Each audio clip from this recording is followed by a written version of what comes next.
Okay, without wasting a time, we will start our session with the Gayatri Mantra. Everybody will close their eyes and try to concentrate on inner power and in energy. We will pray in the holy feet of God to give us more power and more energy to get stability and development in our life. For that, we are chanting Gayatri Mantra. The voice should come from bottom of your heart and mind should be full of peace. Gayatri Mantra. Om Bhuvasva Tasya Viturvarenyam Bhargo Devasya Dhimahi Dhiyo Yo Nah Prachodayat. Om. Rub your hand and move around your eyes very slowly, slowly. Open your eyes with fresh vision, with new attitude. Okay. आत्ताचा जो topic आपण घेतो आहोत तो आहे conjunction. बघा सर्वसाधारणपणे English भाषा शिकत असताना आपण दोन वाक्याच्या मध्ये विशिष्ट शब्द येतो जो दोन्ही वाक्यांना अर्थपूर्ण पद्धतीने जोडतो. असं पाहिलंय जसं and, so, because, but, yet, although, until, unless, after, before, since. आता तुम्ही म्हणाले काही शब्द तर प्रिपोजिशन म्हणून पाहिजे. हा जे शब्द जोडतात ना ते प्रिपोजिशन्स असतात आणि वाक्याच्या वाक्य जोडतात ना ते कंजंक्शन्स असतात. मग कंजंक्शन ही संकल्पना अगदी व्यवस्थित समजून घेण्यासाठी थोडा बाजूला काढूया. जंक्शन हा शब्द पाहूया.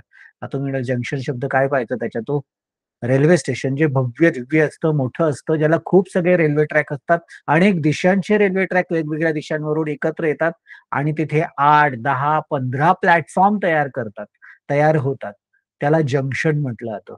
जिथे खूप गर्दी असते, खूप रेलचेल असते. वेगवेगळ्या ठिकाणाहून जाणाऱ्या गाड्या तुम्हाला तिथून पकडता येतात. थोडक्यात काय? जंक्शन या शब्दाचा अर्थ होतो अनेक प्रकारच्या रेल्वे एका ठिकाणी जोडल्या जातात, एका ठिकाणी संकलित केल्या जातात, एका ठिकाणी मांडल्या जातात, एका ठिकाणी आणल्या जातात, जोडल्या जातात.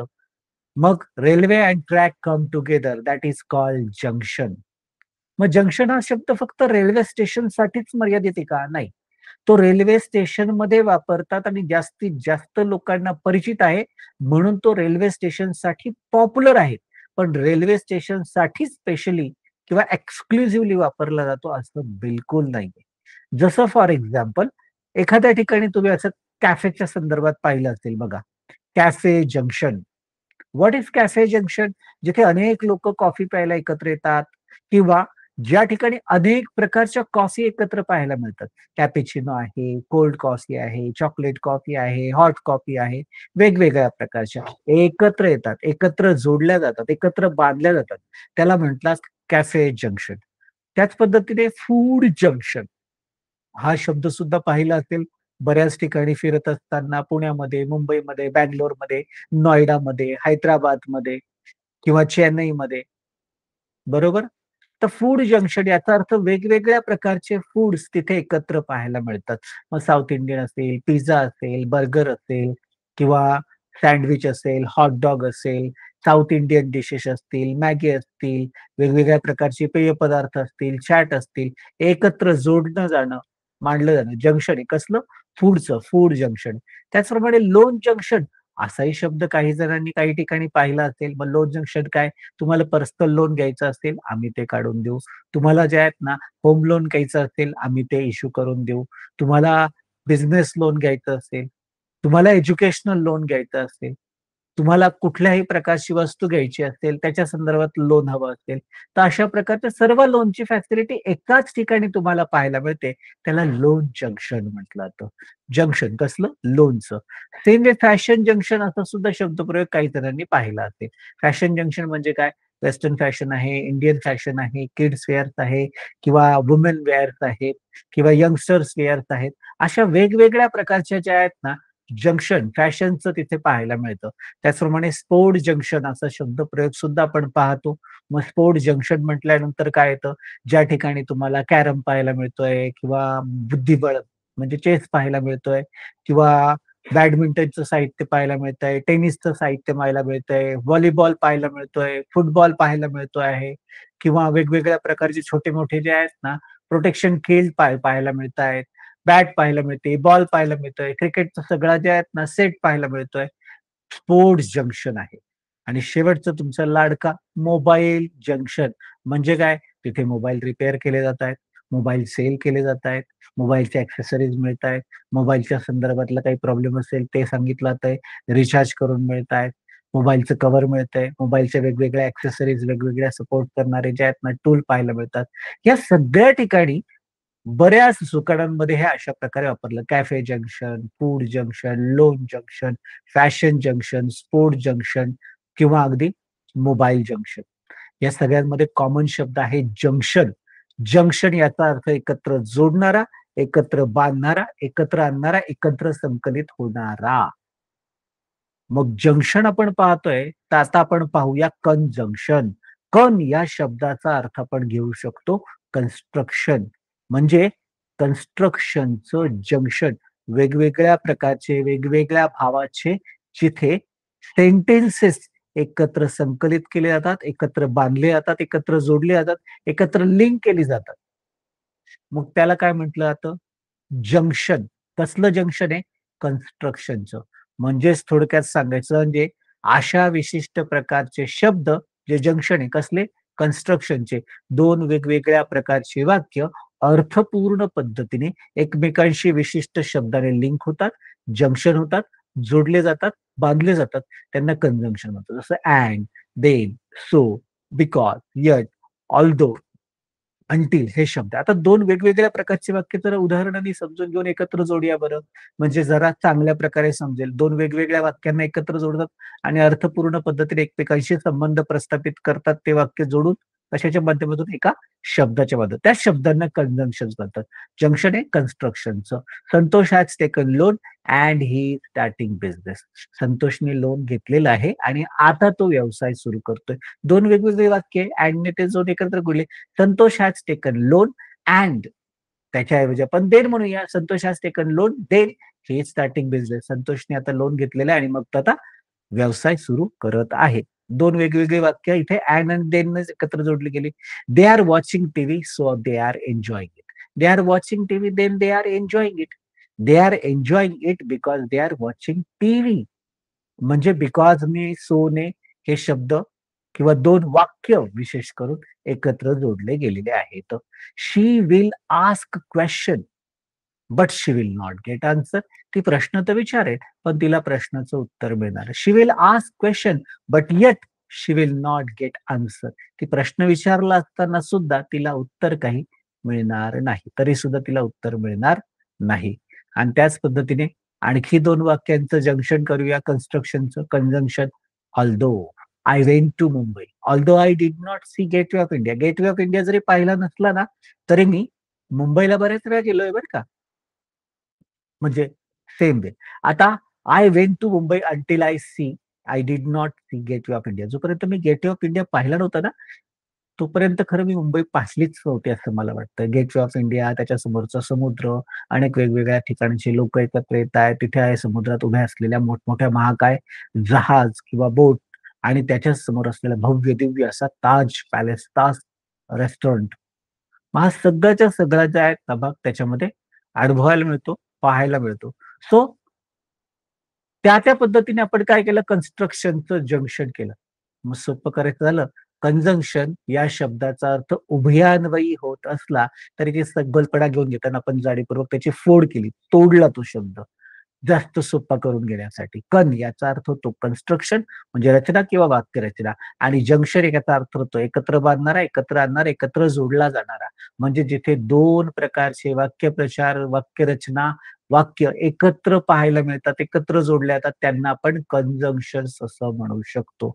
Man, they, so, because, but, yet, although, until, when या प्रकारचे शब्द 2 वाक्यांना किंवा रचनांना एकत्र जोडतात. ज्या शब्दांना एकत्र जोडण्यासाठी वापरलं जातं, त्या शब्दांना इंग्लिशमध्ये कंजंक्शन असं म्हणतात. कन्स्ट्रक्शनचं जंक्शन. Con plus junction.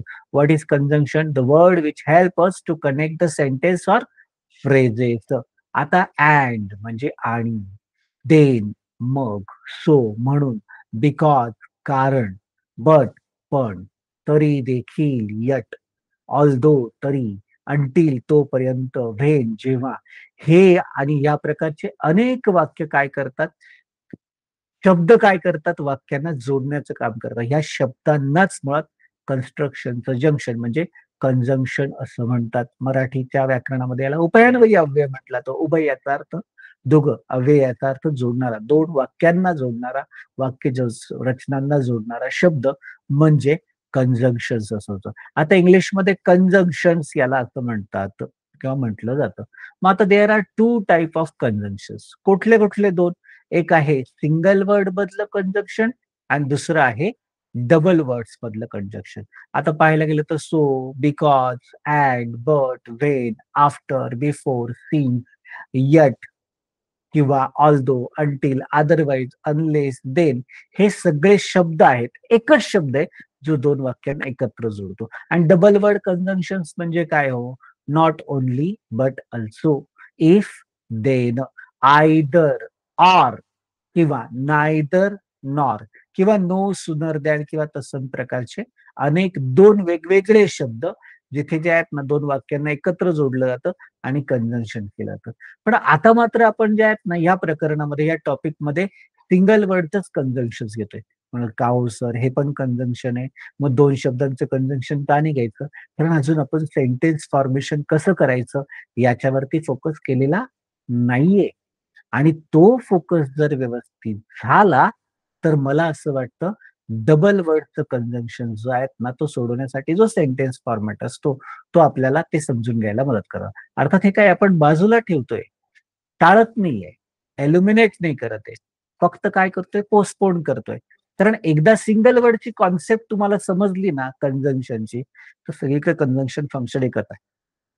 फक्त वाक्यांना खूप सगळ्या नियमांमध्ये अडकून तयार करून करण्यापेक्षा सोपं, सरळ, साधं म्हणजे make it easy, make it simple, make it interesting पद्धतीने आपण जाऊ शकतो. मग चला तर मग आता कंजंक्शन शब्दाचं जे आहेत ना लिस्ट पाहूया. सो आहे, म्हणून, बिकॉज आहे, कारण, अँड आहे, आणि, बट आहे, पण, परंतु, मात्र, व्हेन जेव्हा, ज्यावेळी, यट तरी देखील, तरी सुद्धा, अजून देखील, ऑल्दो असं असताना, तरी, देन मग आणि त्यानंतर, आफ्टर म्हणून किंवा नंतर, स्टील तोपर्यंत, सिन्स तेव्हापासून, च्या पासून, बिफोर च्या आधी किंवा च्या अगोदर, ऑर हे किंवा ते पर्याय, अनलेस जोपर्यंत, जोवर, अदरवाईज नाही तर, आणि वाईल म्हणजे तोवर.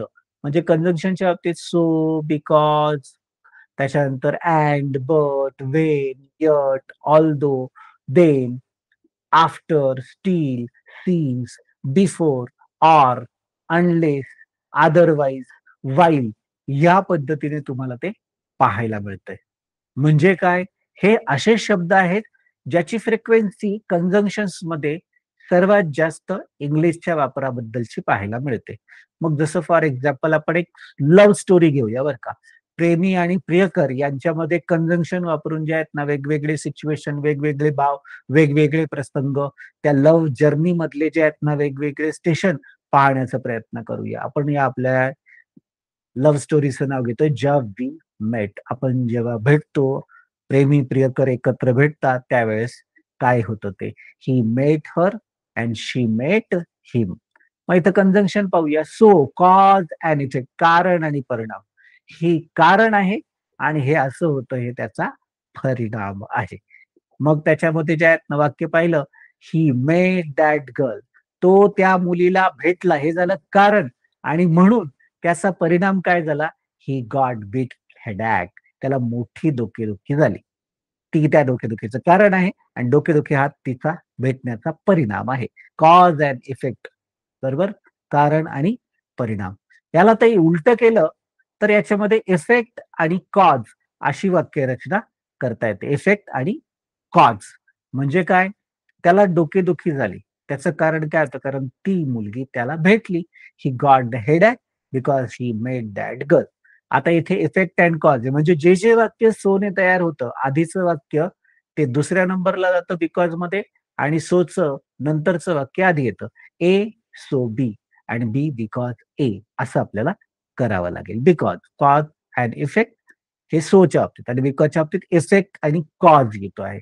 अँड दॅट अँड दिस किंवा दिस अँड दॅट हे असं झालं आणि मग तसं झालं. मग या ठिकाणी they met each other and they become friend. ते एकमेकांना भेटले आणि मग ते मित्र झाले, मित्र-मैत्रीण झाले. अँडने ते जोडलं. हे झालं आणि ते झालं. समांतर गोष्टी जोडल्या जात आहेत.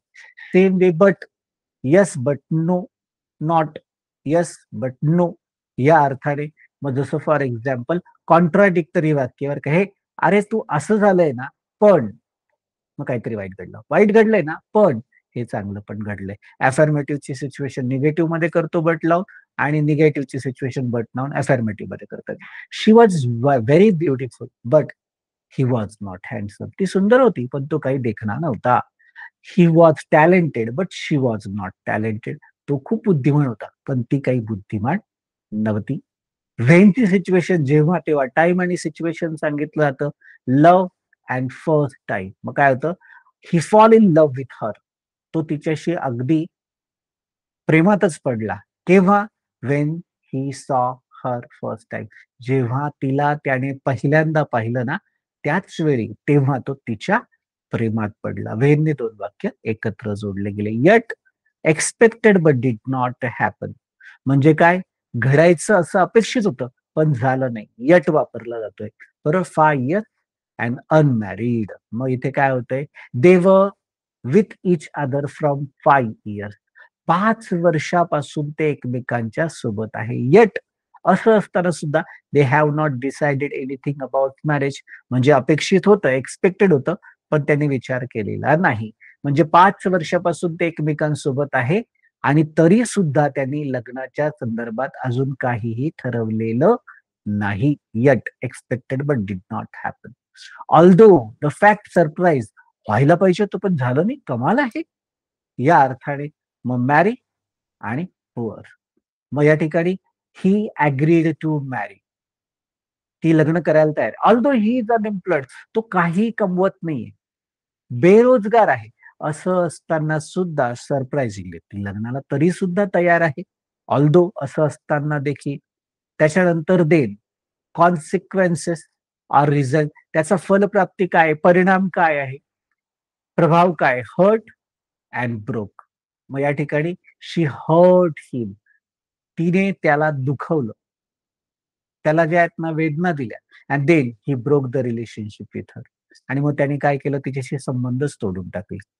बरोबर? पहिले त्यांनी दुखवलं आणि त्याच्यानंतर मग त्याने संबंध तोडले. असं क्रम ठरलाय, घटनाक्रम. After past time and last sequence, later sequences. मग सॉरी अँड पॅचअप. आता काय झालं? He return in the relationship. तो त्या संबंधामध्ये परत आला. नेहमीप्रमाणे परत तो तिच्याशी एकरूप झाला. After she said it sorry to him. जेव्हा तिने त्याला सॉरी म्हटलं ना, त्यावेळेस तो परत रिलेशनशिप मध्ये आला. Steel surprise or contrast. Surprise आणि कॉन्ट्रास्ट म्हणजे काही गोष्टी ज्या आहेत ना, विरोधाभास आहे, आश्चर्य निर्माण करणाऱ्या. एज्युकेटेड आहे, अनएम्प्लॉयड आहे. जसं for example, he is well educated. तो अत्यंत चांगल्या प्रकारे सुशिक्षित आहे, चांगला शिकलेला आहे. But still is unemployed. Steel he is unemployed. तरी सुद्धा तो बेरोजगार आहे, बेकार आहे. म्हणजे एवढा शिकलेला असताना बेकार राहायचं ते आहेत ना, कॉन्ट्रास्ट आहेत, सरप्राईज आहे, पण तरी सुद्धा फॅक्ट आहे. Scenes specific time from the past duration. जेव्हा हे झालं तेव्हा अपसेट अँड ब्रोक. मग शी इज व्हेरी अपसेट. ती खूपच अपसेट आहे. Since he broke the relationship. त्याने जेव्हापासून संबंध तोडले ना तिच्याशी, तेव्हापासून ती थोडीशी अपसेट आहे. सिन्स तेव्हापासून मागचा जो प्रसंग घडला त्या घटनेपासून, त्या घटनाक्रमापासून, त्या विशिष्ट इव्हेंट पासून. Before, pre time and previous sequence. म्हणजे काय? Happy and met. मग शी वॉज व्हेरी हॅपी. ती खूप आनंदी होती. Before she met him in her life. तिच्या जीवनात जोपर्यंत ती त्याला भेटली, त्याच्या अगोदर before that she was very happy. ती बिचारी खूप आनंदी होती आणि नंतर मग प्रेम आलं आणि मग गडबड झाली सगळं असं. मग ऑर, धिस ऑर दॅट. आता पर्याय आहे, विकल्प आहे, चॉईसेस आहेत. बरोबर? ऑप्शन्स आहेत. This or that. You make her understand. तू खरं तिला समजून सांग. Or you make him understand. You make her understand. एक तर तिला समजून सांग याच्याबद्दलचं किंवा याला तरी समजून सांग तिच्याबद्दलचं. दोघांपैकी एक काहीतरी कर बाबा तू. असं सांगायचं पर्याय. Unless condition and exception. म्हणजे काही अटी आहे, शर्ती आहेत, काही गोष्टी ज्या आहेत ना अपवाद आहेत, त्या सगळ्या गोष्टींना. Allow and job. मग काय? Her father will not allow unless he gets the good job. जोपर्यंत त्याला चांगला जॉब मिळत नाही ना, तोपर्यंत तिचे वडील काही तिला मान्यता देणार नाही किंवा संमती देणार नाही. अदरवाईज वॉर्निंग किंवा अवेअरनेस सांगायचं. असं झालं नाही तर तसं होईल बरं का. ब्रेक अँड मॅट म्हणजे काय? तर तो बाबा you should break the relationship with. तू खरं तिच्याशी संबंधच तोडून टाकायला पाहिजे. Otherwise soon you will become tremendously mad. तू भयंकर वेडा होशील बरं का नाहीतर. वॉर्निंग देतोय तुला, अवेअर करतोय तुला या अर्थाने. While condition exception. मग तो लग्नासाठी तयार आहे आता, पण जॉब आणि बिझनेस दोन्ही संदर्भातल्या कंडिशन आहे. कसल्या कंडिशन आहे? He will do small business. तो छोटा बिझनेस करेल while he does the job. जेव्हा तो जॉब करतोय ना, ते करत असताना एक छोटासा व्यवसाय पण सुरू करेल. म्हणजे त्यांचं उत्पन्न वाढेल, तिच्या इच्छा पूर्ण करता येतील. तिला ज्या आहेत ना तिच्या आयुष्यात ज्या ज्या काही गोष्टींची गरज आहे त्याची पूर्तता तो करू शकेल या अर्थाने. आता हे जे आहेत ना आपण एक प्रेम प्रकरणातले जे आहेत ना किस्से कहाण्यांमधलं असलेलं कंजंक्शन पाहिलं बरं का. आता कंजंक्शन अजून जरा जास्त एक्झाम्पल पाहून समजून घेण्याचा प्रयत्न करू, म्हणजे सोपं जाईल कदाचित. बघा, कॉज अँड इफेक्ट कुठे वापरला तो? सो मध्ये. कारण काय आणि त्याचा परिणाम काय आहे या पद्धतीने. जसं फॉर एक्झाम्पल पहिलं वाक्य, आय रीड द बुक्स. बरोबर? हे झालं कॉज. आणि त्याचा परिणाम काय होतो? I get a lot of knowledge. मी पुस्तक वाचतो म्हणून मला खूप ज्ञान मिळतं. कॉज अँड इफेक्ट आहे. Same way she got a salary. तिला पगार मिळाला. So she is going to mall. तिला पगार मिळालेला आहे आणि आता म्हणून ती मॉलला जाते. पगार मिळाला हे झालं कारण, मॉलला जाते हे तिचा परिणाम. Riya join the Lions point development Centre so she started to speak English. रियाने Lions point development centre join केलं आणि म्हणून ती आता इंग्लिश बोलायला लागली. हा त्याचा परिणाम झाला. Same way effect and cause. आता जे आहेत ना वाक्याचा क्रम बदलायचा. पहिलं वाक्य शेवटी आणि शेवटचं वाक्य पहिलं आणि बिकॉज म्हणजे इथे इफेक्ट अँड कॉज आहे. परिणाम आणि कारण. मग कसं करता येऊ शकतं बघा. I get a lot of knowledge because I read books. म्हणजे काय? मला खूप ज्ञान प्राप्त होतं. कारण कारण मी पुस्तकं वाचतो. त्याच पद्धतीने शी इज गोइंग टू मॉल. ती मॉलमध्ये जाते. काय? कारण कारण शी गॉट द सॅलरी. ती मॉलला जात आहे कारण तिला पगार मिळाला. त्याच पद्धतीने Riya started to speak English. कसं काय? कारण कॉज आहे. Because she join Lions mind development centre. Riya English बोलायला लागली कारण तिने Lions mind development centre join केलं.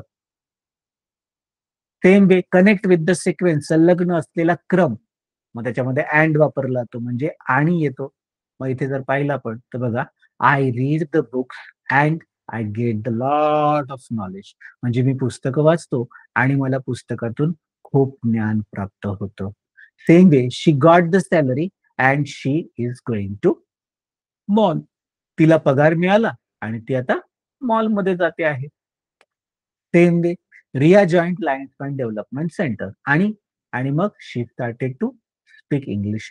रियाने लायन्स पॉइंट डेव्हलपमेंट सेंटर हे जॉईन केलं आणि मग ती इंग्लिश बोलायला लागली. आणि सेम वे याच्यामध्ये दोन विसंगत परिस्थिती असेल, कॉन्ट्राडिक्टरी सिच्युएशन असेल तर बट वापरलं जातं. हे चांगलं झालं पण मग जरा वाईट झालं ते सांगितलं जातं. हे वाईट झालं पण ही एक गोष्ट मात्र चांगली झाली असं जे आहेत ना सांगितलं जातं. My read the books but I don't get the knowledge. मी पुस्तक वाचतो पण मला काही नॉलेज मिळत नाही. मला काही ज्ञान प्राप्त होत नाही. She got the salary but she is not going to mall.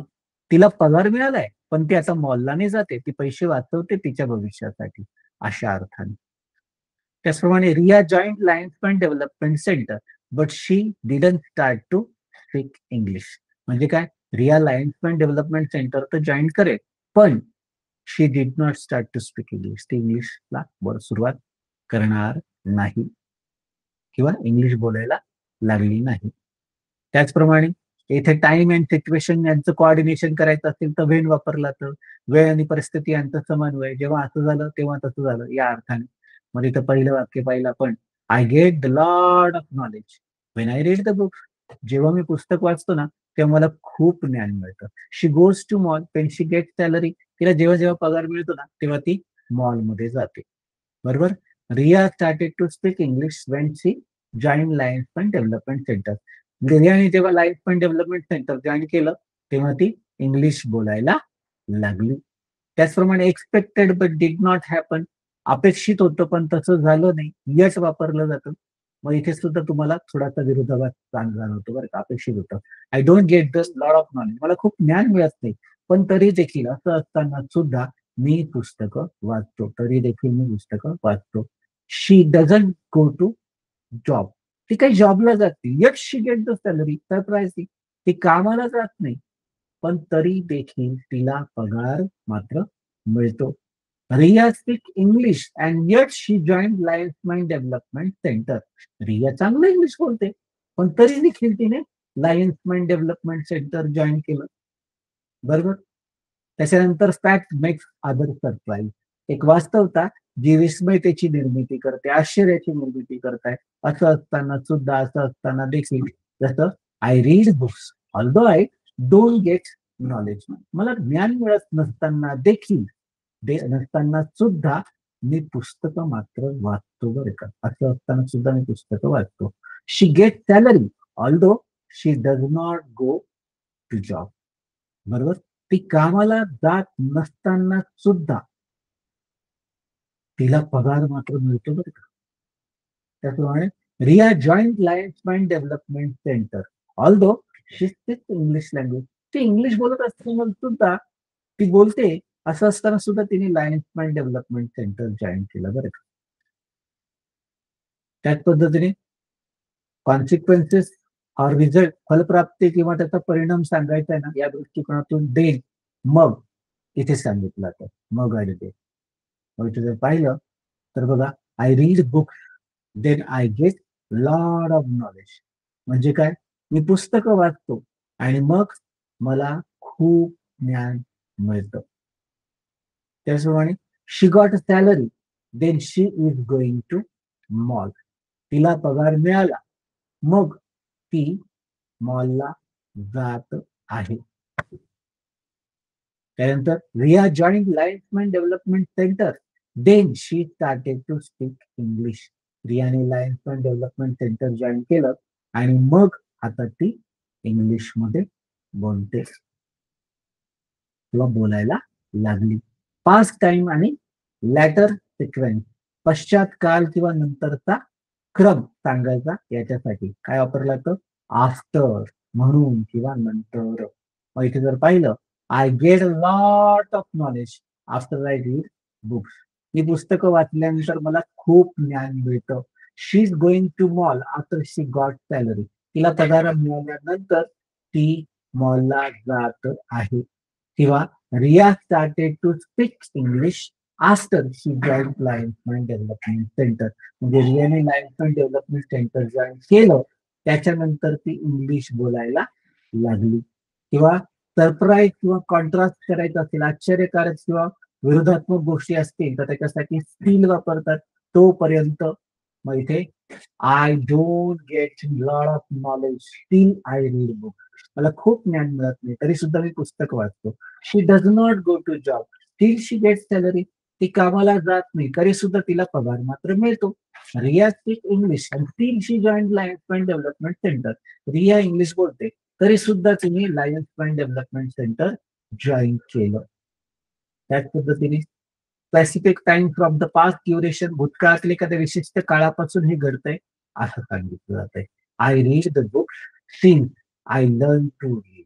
म्हणजे काय, मी वाचायला शिकलो ना, जेव्हा मला अक्षर ओळख झाली तेव्हापासून मी पुस्तक वाचतो. She did not get salary since she join the company. तिने कंपनी जॉईन केली तेव्हापासून तिला पगार मिळाला नाही. बरोबर. Riya join Lions mind development centre since she was in 10th standard. म्हणजे ती रिया जी आहे ती 10वीला होती तेव्हापासून तिने Lions mind development centre join केलेलं आहे.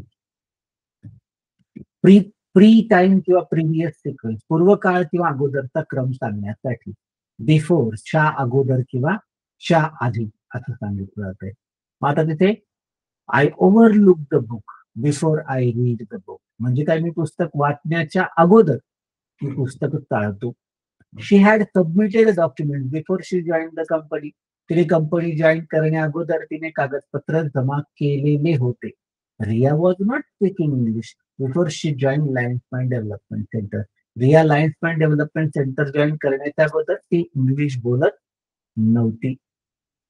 One from the option or choices, पर्याय किंवा निवडीपैकी एक असेल तर तिथे आपण ऑर वापरतो किंवा पर्याय वापरतो किंवा म्हणतो. जसं for example, I will use mobile or I will read book. म्हणजे मी एक तर मोबाईल फोन वापरेल किंवा मी पुस्तक वाचेल. She will start business or she will do job. ती बिझनेस करत किंवा ती जॉब करेल, दोघांपैकी एकच करेल, पर्याय हे किंवा ते. Riya will take admission in English speaking course or she will take admission in computer course. Riya English speaking कोर्सला प्रवेश घेईल किंवा ती कम्प्युटर कोर्सला प्रवेश घेईल. त्याच्यानंतर अनलेस कंडिशन ऑर एक्सेप्शन, अटी शर्ती किंवा अपवाद सांगायचं असेल त्यावेळेस. मग इथे unless I don't get knowledge unless I read the book. जोपर्यंत मला ज्ञान मिळत नाही, बरोबर, मला न्याय मिळत नाही जोपर्यंत मी पुस्तक वाचत नाही. She didn't get promotion unless she perform well on job. तिला प्रमोशन मिळालं नाही तोपर्यंत तिने नोकरीवर चांगला परफॉर्मन्स दिला नाही. म्हणजे तिला प्रमोशन मिळालं नाही जोपर्यंत तिने चांगला परफॉर्मन्स दिला नाही. Same way, Riya didn't speak English unless she join Lions point development centre. Riya English बोलली नव्हती जोपर्यंत तिने Lions point development centre join केलं नव्हतं. वॉर्निंग ऑर अवेअरनेस, चेतावणी किंवा सजगता देण्यासाठी अदरवाईज, नाही तर असं होईल बरं का, हे सांगायचं असेल. जसं I must read book otherwise I will not get knowledge. म्हणजे काय, मी पुस्तक वाचलंच पाहिजे नाहीतर मला ज्ञान नाही मिळणार. She should perform well on job, तिने जॉबवरती खूप चांगला परफॉर्म केला. Otherwise she won't get promotion, तिने नोकरीवर चांगला परफॉर्मन्स दिला पाहिजे नाहीतर तिला प्रमोशन मिळणार नाही. Riya will join Lions mind development centre otherwise she won't speak English. Riya Lions mind development join करेल नाहीतर ती इंग्लिश बोलणार नाही. त्याचप्रमाणे while simultaneously at the same time, समांतर त्याच वेळेस. I was reading book while I was watching TV. म्हणजे मी टीव्ही पाहत होतो त्याच दरम्यान मी पुस्तकही वाचत होतो. She does her job while she study in college. ती कॉलेजला शिकते त्यासोबत ती नोकरीही करते. Riya has join life point development centre while she was doing her computer course. Riya computer course करत होती त्याचबरोबर तिने Lions point development centre join केलेलं आहे. हे करत असताना सम प्रॅक्टिकल एक्झाम्पल बघा इथे जे आहेत ना, जरा प्रॅक्टिकल उदाहरणं बेस घेऊया. आता इथे 4 वाक्य आहेत कंजंक्शनला मदत करणारे, 2 वेगळे वाक्य अर्थपूर्ण पद्धतीने कसे एकत्र येतात याच्याने तुम्हाला जास्त अजून डीप प्रॅक्टिकली समजेल बरं का. वाक्य काय, I studied well in the exam. मी परीक्षेसाठी खूप चांगला अभ्यास केला. I got very good marks, मला खूप चांगले मार्क्स मिळाले. I did not study well in the exam. मी परीक्षेला चांगला अभ्यास केला नाही. I did not get good marks. मला फार चांगले मार्क मिळाले नाही. आता इथे आपण जे आहेत ना 2 महाभागांची ओळख करून घेऊया. एक आहे हुलाराम, अतिशय हुशार आहे, तज्ञ आहे, अनुभवी आहे, अलर्ट आहे, अग्रेसिव्ह आहे, कामाच्या संदर्भात जे आहेत ना अतिशय फोकस्ड आहे. आणि आपला नालाराम आहे, तो थोडासा आळशी आहे, टाळाटाळ करणारा आहे, झोपाळू आहे, पॅसिव्ह आहे, नुसता कंटाळा करणारा आहे. आता यांच्या संदर्भातली ही दोन्ही वाक्य एकत्र जोडली आणि अँड बघा आपला हुलाराम काय म्हणतोय, I studied well in the exam and I got good marks. परीक्षेत चांगला अभ्यास केला आणि मला चांगले मार्क्स मिळाले. नालाराम काय म्हणतोय, I did not study well in the exam. परीक्षेमध्ये जे चांगला अभ्यास केला नाही आणि मग मला चांगले मार्क्स मिळाले नाही. त्याचप्रमाणे तो सांगतोय देनचं वाक्य वापरून. मग आता देनचं वाक्य वापरून जे आहे ते बोललं जातंय. मग तिथे बघा, मग काय सांगितलं जातंय? Then I studied well in the exam, then I got very good marks. मी परीक्षेत चांगला अभ्यास केला आणि मग मला फार चांगले मार्क्स मिळाले. I did not study well in the exam. मी परीक्षेत चांगला अभ्यास केला नाही, then I did not get good marks. तर मला चांगले मार्क्स नाही मिळाले. सेम वे म्हणून सो म्हणून वापरला आपण. आता सो म्हणून I studied well in the exam. मी परीक्षेत चांगला अभ्यास केला आणि so I got good marks म्हणून मला चांगले मार्क्स मिळाले. नालाराम म्हणतो I did not study well in the exam and so I did not get good marks. मी परीक्षेत चांगला अभ्यास केला नाही आणि मग मग मला चांगले मार्क्स मिळाले. आता बिकॉजने जर वाक्य तयार करायचं असेल तर क्रम बदलावा लागेल. आय गॉट गुड मार्क्स पहिले घ्यायचं, I studied well in the exam नंतर घ्यायचं. मग बघा, बिकॉज कारण, मग इथे बघा I got very good marks. कसं काय मिळाले? Because I studied well in the exam. कारण मी परीक्षेत चांगला अभ्यास केला. नालाराम म्हणतोय I did not get good marks because I did not study well in the exam. मला फार चांगले मार्क मिळाले नाही कारण मी परीक्षेत चांगला अभ्यास केला नाही. आता मात्र सिच्युएशन बदलली. याच्या अगोदर काय होतं? आपण हुलाराम जरा खुश पाहत होतो, नालाराम थोडाफार नाराज होता. पण आता बट मध्ये जरा कॉन्ट्राडिक्टरी झालं बरं का. I studied well in the exam. बघा आपला हुलाराम नाराज झाला, नकार देतोय. कसं काय असं झालं? I studied well in the exam but I did not get good marks. मी परीक्षेत चांगला अभ्यास केला पण मला चांगले मार्क्स मिळाले. आणि आपला नाराराम सरप्राईज होता, हा असं कसं झालं? I did not study well in the exam. मी परीक्षेत चांगला अभ्यास केला नाही but I got very good marks. पण मला मात्र खूप चांगले मार्क्स मिळाले. मला खूप चांगले मार्क्स पडले. सेम वे तरी देखील आणि यट या अर्थाने तरी देखील आणि यट असं वापरलं जातं. I studied well in the exam. मी परीक्षेत खूप चांगला अभ्यास केला and yet I did not get good marks. आणि तरी देखील मला चांगले मार्क्स मिळाले नाही. I did not study well in the exam. मी परीक्षेचा चांगला अभ्यास केला नाही आणि yet I got good marks असं असताना सुद्धा तरी देखील मला मात्र चांगले मार्क्स मिळाले. हे पण थोडं विरोधात्मक निर्माण करणार आहे. त्याचप्रमाणे ऑल्दो असं असताना सुद्धा बघा इथे पण विरोध कसा दिसतोय? I did not get good marks although I studied well in the exam. मी परीक्षेत चांगला अभ्यास केला असं असताना देखील मला फार चांगले मार्क मिळाले नाही. I got very good marks although I did not study well in the exam. मला फार चांगले मार्क मिळाले बरं तरी मी चांगला अभ्यास केला नव्हता बरं का. आणि आता वेनच्या बाबतीत पुन्हा सिच्युएशन पहिल्यासारखी. आपला हुलाराम खुश झाला बघा. I got very good marks when I studied well in the exam. आणि नालाराम म्हणतो I did not get good marks when I did not study in the exam. थोडक्यात काय? कंजंक्शन कन्स्ट्रक्शनचं जंक्शन पाहत असताना आपण हे सगळेचा सगळे शब्द जे तुमच्या प्रायमर मध्ये पण तुम्हाला मेन्शन केलेले दिसत आहेत. मग त्याच्यामध्ये yet, although, so, because, but किंवा संपूर्ण लिस्ट सिक्वेन्स वाईजच पाहूया ना. After, albeit, also, although, and, as if, as long as soon as, although, as well, as so आणि बिकॉज. त्याच पद्धतीने दुसऱ्या रो मध्ये जर पाहिलं तर त्याच्यामध्ये provided, in case, if only, if, hardly, for, quasi, even if, ere, either, lest, but, both, before या प्रकारचे वाक्य तुम्हाला जोडणारे शब्द पाहायला मिळतात. तिसरा कॉलम जर पाहिला तर त्याच्यामध्ये लक्षात consequently, neither nor, no less than, no other than, no sooner than, no less than, no less than, not only but also, on condition, to scary, through yet, otherwise, in order to that, even though या पद्धतीने. आणि चौथं जर पाहिलं तर or, though, that, than, supposing, such that, such as, till, so that, so as, so that, so, seems आणि सोनली.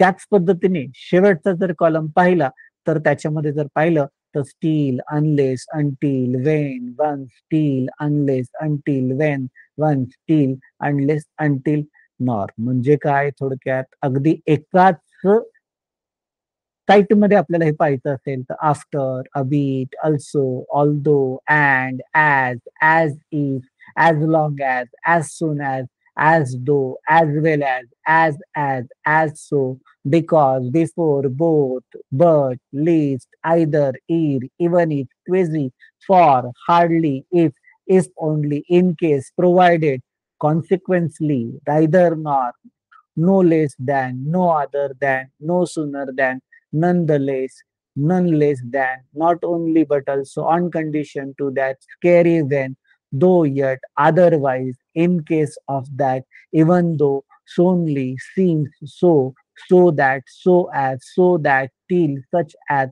such that, supposing than, that, though, or, till, unless, until, when. म्हणजे इथे काय माहितीये का, दोन शब्दांचे डबल वर्डचे पण कंजंक्शन्स पाहायला मिळत आहेत आणि एकाच शब्दाचे सुद्धा कंजंक्शन्स पाहायला मिळत आहेत. सो या ठिकाणी पाहायला गेलं तर एक्सरसाइज, आता एक्सरसाइज ज्या आहेत ना त्या सोडवल्यानंतर तुम्हाला सहज लक्षात येईल. दोन वेगवेगळ्या प्रकारची वाक्य आहेत त्या प्रायमर मध्ये दिलेली, त्यांना जोडायचं आहे. कसं जोडणार बघा, he book the ticket for Goa, त्याने गोव्याला तिकीट बुक केलं आणि so so he is going to Goa. अर्थपूर्ण पद्धतीने कंजंक्शन झालं बघा, कन्स्ट्रक्शनचं junction. Same way, Sudha was in hospital, Sudha हॉस्पिटलमध्ये होती. का? कारण because she was injured in accident, कारण तिला अपघातात दुखापत झालेली होती. त्याच पद्धतीने यू अप्लाइड फॉर लोन, तू कर्जासाठी अर्ज केला होता. अँड आणि मग बँक सँक्शन युअर लोन, बँकेने तुझं कर्ज प्रस्ताव मंजूर केला. Same way, Aniket Kumar is very popular, Aniket Kumar खूप प्रसिद्ध आहे. पण he is not helpful by nature, पण स्वभावाने तो सहकारी वृत्तीचा नाहीये. त्याच पद्धतीने Apurva saw Gita in the kitchen, अपूर्वाने गीताला किचन मध्ये पाहिलं when she was preparing lunch, जेव्हा ती स्वयंपाक करत होती. त्याच पद्धतीने they had lot of money, त्यांच्याकडे भरपूर पैसे होते. आणि येट असं असताना सुद्धा they did not spend on health, त्यांनी आरोग्यावर काही ते खर्च केले नाही. त्याचप्रमाणे Dhirubhai was businessman, Dhirubhai businessman होतो. Although he did not complete MBA, त्यांनी कम्प्लीट केलेलं नसताना देखील ते अतिशय चांगले बिझनेसमॅन होत्या. त्याचप्रमाणे फर्स्ट हे ऍक्टेड इन मेनी फिल्म्स, पहिले त्यांनी खूपशा चित्रपटात चांगल्या भूमिका केल्या. आणि देन मग काय झालं, ही बिकेम सुपरस्टार, तो सुपरस्टार झाला. त्याचप्रमाणे ही ऑलवेज इट मसाला पान, ते नेहमी मसाला पान खातात. कशानंतर, after they finish their dinner, त्यांचं जेवण झालं की त्याच्यानंतर मग ते मसाला पान खातात. बरोबर. We went to her home, आम्ही तिच्या घरी गेलो होतो. But still she was not ready, तरी सुद्धा ती तयार झालेली नव्हती. बरोबर. आय एम डुईंग योगा, मी योगा करतोय. Since I completed yoga course, तेव्हा मी योगा कोर्स पूर्ण केला. त्याचप्रमाणे gangster will go out of India, गुंड त्या भारताबाहेर निघून जाईल. Before before police came to arrest him, police त्याला पकडायला येतील तेव्हा. Anuj will play the role of Shivaji, Anuj शिवाजीची भूमिका करेल. Or Anand will go the play the role of Shivaji, किंवा आनंद तरी करेल, दोघांपैकी एक गोष्ट होईल. त्याचप्रमाणे नो ड्रीम्स कम ट्रू, कोणतंही स्वप्न खरं होत नाही. अनलेस, जोपर्यंत, unless we wake up and start to work, जोपर्यंत आपण उठत नाही आणि उठून खऱ्या अर्थाने कामाला सुरुवात करत नाही. त्याचप्रमाणे आय एम बाईंग गोल्ड नाव, आता मी सोनं खरेदी करतोय. अदरवाईज, नाहीतर it will be more costly in the future, भविष्यात ते अधिक महाग होईल. आता दुसरी एक्सरसाइज पहा, ज्याच्यामध्ये जसं आपण होलाराम नालारामचं घेतलं होतं ना 4 वाक्य, तसेच हे 4 वाक्य बघा. Study the topic well, then make the joint sentences by using following conjunctions and write the Marathi translation also. बरोबर. म्हणजे काय, अँड आहे, देन आहे, सो आहे, बिकॉज आहे, बट आहे, यट आहे, ऑल्दो आहे, अंटिल आहे, वेन आहे, आफ्टर आहे. हे जे आहेत ना काय करायचे, ही खालची वाक्य जोडून तयार करायचे. My financial track record is good, माझे आर्थिक पूर्व इतिहास चांगला आहे. Bank will sanction my loan proposal, bank माझा कर्ज प्रस्ताव मंजूर करेल. My financial track record is not good, माझा आर्थिक पूर्व इतिहास चांगला नाहीये. आणि bank will not sanction my loan proposal, bank माझा काही कर्ज प्रस्ताव मंजूर करणार नाही. आता याला एकत्र जोडायचंय अर्थपूर्ण पद्धतीने. अँड घेऊया. My financial track record is good and bank will sanction my loan proposal, माझा आर्थिक पूर्व इतिहास चांगला आहे आणि बँक माझा कर्ज प्रस्ताव मंजूर करेल. My financial track record is not good and bank will not sanction my loan proposal, माझा आर्थिक पूर्व इतिहास चांगला नाही आणि बँक माझं काही कर्ज प्रस्ताव मंजूर करणार नाही. देन गेलं, my financial track record is good and then bank will sanction my loan proposal, माझा आर्थिक पूर्व इतिहास चांगला आहे आणि मग बँक माझा कर्ज प्रस्ताव मंजूर करेल. My financial track record is not good then bank will not sanction my loan proposal. माझा आर्थिक पूर्वहिस्सा चांगला नाही आणि मग बँक माझा कर्ज प्रस्ताव मंजूर करणार नाही. So my financial track record is good. So bank will sanction my loan proposal. माझा आर्थिक पूर्व इतिहास चांगला आहे आणि म्हणूनच त्याचा परिणाम माझा बँक माझ्या कर्ज प्रस्ताव मंजूर करेल. Bank will sanction my loan proposal. My financial track record is not good. So bank will not sanction my loan proposal. माझा आर्थिक पूर्व इतिहास चांगला नाहीये आणि म्हणूनच बँक माझा काही कर्ज प्रस्ताव मंजूर करणार नाही. आता बिकॉज मध्ये सिक्वेन्स बदलायचा आपल्याला. Bank will sanction my loan proposal. का? Because my financial track record is good. माझं जे आहेत ना, बँक कर्ज प्रस्ताव मंजूर करेल कारण माझा आर्थिक पूर्व इतिहास चांगला आहे. Bank will not sanction my loan proposal because my financial track record is not good. माझं बँक कर्ज प्रस्ताव मंजूर करणार नाही कारण माझा आर्थिक पूर्व इतिहास चांगला नाही. बट आता इथे थोडंसं जे आहेत ना, विरोध निर्माण करणारे वाक्य तयार झालं बघा. My financial track record is good but bank will not sanction my loan proposal. माझं जे आहेत ना, आर्थिक पूर्व इतिहास चांगला आहे पण तरी सुद्धा बँक काही माझं लोन प्रस्ताव किंवा कर्ज प्रस्ताव मंजूर करणार नाही. My financial track record is not good but bank will sanction my loan proposal. माझी ओळख आहे, टेबला कॉलनी पैसे देईल, बँक कर्ज प्रस्ताव मंजूर करेल माझा. फायनान्शियल ट्रॅक रेकॉर्ड चांगला नाहीये तरी पण. त्याच्यानंतर eight my financial track record is good eight bank will not sanction my loan proposal. माझा आर्थिक जे आहेत ना, पूर्व इतिहास चांगला असताना सुद्धा तरी देखील बँक काही माझा कर्ज प्रस्ताव मंजूर करणार नाही. हा कॉन्फिडन्स सांगतो. My financial track record is not good आणि yet bank will sanction my loan proposal. माझा आर्थिक पूर्व इतिहास चांगला नाही पण असं असताना देखील बँक माझा कर्ज प्रस्ताव मंजूर करेल. Although bank will sanction my loan proposal although my financial track record is not good. माझा आर्थिक जे आहेत ना, पूर्व इतिहास चांगला नसताना देखील बँक माझा बघ तू कर्ज प्रस्ताव मंजूर करेल. My bank will not sanction my loan proposal although my financial track record is good. माझा आर्थिक जे आहेत ना, ट्रॅक रेकॉर्ड खूप चांगला आहे पण असं असताना सुद्धा बँक माझा काही कर्ज प्रस्ताव मंजूर करणार नाही. Until bank will not sanction my loan proposal until my financial track record. जोपर्यंत माझा आर्थिक पूर्व इतिहास चांगला होत नाही तोपर्यंत बँक माझा काही कर्ज प्रस्ताव मंजूर करणार. My financial track record is not good until bank will sanction my loan proposal. म्हणजे जोपर्यंत बँक माझा कर्ज प्रस्ताव मंजूर करणार नाही ना तोपर्यंत माझा फायनान्शियल ट्रॅक रेकॉर्ड चांगला असेल असं होणारच. ते उलट सांगतोय तो बघा. व्हेन जेव्हा bank will sanction my loan proposal Wien my financial track record is. जेव्हा माझा फायनान्शियल ट्रॅक रेकॉर्ड आर्थिक पूर्व इतिहास चांगला आहे ना तेव्हा मग बँक माझा नक्की तो कर्ज प्रस्ताव मंजूर करेल. Bank will not sanction my loan proposal Wien my financial track record is not good. म्हणजे जेव्हा माझ्यावर ज्या आहेत ना कर्ज प्रस्ताव जो आहेत ना बँक मंजूर करणार नाही जोपर्यंत माझा आर्थिक पूर्व इतिहास चांगला होणार नाही. After bank will sanction my loan proposal केव्हा after my financial track record is. केव्हा माझा फायनान्शियल ट्रॅक रेकॉर्ड चांगला असेल तेव्हा बँक मग त्याच्यानंतर मग कर्ज प्रस्ताव मंजूर करेल. Bank will not sanction my loan proposal after my financial track record is not good. बरोबर. माझा फायनान्शियल ट्रॅक रेकॉर्ड जर चांगला नाहीये तर त्याच्यानंतर मग बँक मात्र माझा कर्ज प्रस्ताव मंजूर करणार नाही. मग अशा प्रकारची इतरही वाक्य दिलेली आहेत. कर्मयोग वर्कबुक मध्ये पण दिलेली आहे आणि प्रायमर मध्ये पण दिलेली आहे. या दोन्ही पुस्तकात सराव केला आणि कॉन्सेप्ट समजून घेतली तर तुम्हाला ती कॉन्सेप्ट लक्षात येईल. कसली? कंजंक्शन, कन्स्ट्रक्शनचं जंक्शन, कंजंक्शन. दोन वाक्यांना एकत्र जोडली जाणारी शब्द म्हणजे कंजंक्शन, कन्स्ट्रक्शनचं जंक्शन. ओके. हा टॉपिक आला लक्षात तुमच्या? समजलाय व्यवस्थित? इझी जाईल? ऑफकोर्स खूप सोपं आहे. समजायला अतिशय सहज आहे. त्यामुळे तुम्हाला कोणत्याही प्रकारची कोणतीही अडचण इथे जाणवणार नाही. हे नक्की आहे, पक्का आहे. So make your mind lions mind development. Okay. Make your mind lions mind. Thank you very much. बरोबर. काही प्रश्न असतील, काही शंका असतील तर जरूर कळवा. बरोबर. Okay. Take care of your self. Bye. Conjunction याचा अभ्यास करा. पुन्हा एकदा व्यवस्थित हे रिवाइज करा आणि समजायला हा प्रकरण खूप सोपं आहे आणि तितकंच ते महत्वपूर्ण सुद्धा आहे. Okay. Okay guys. Take care of your self well. Bye.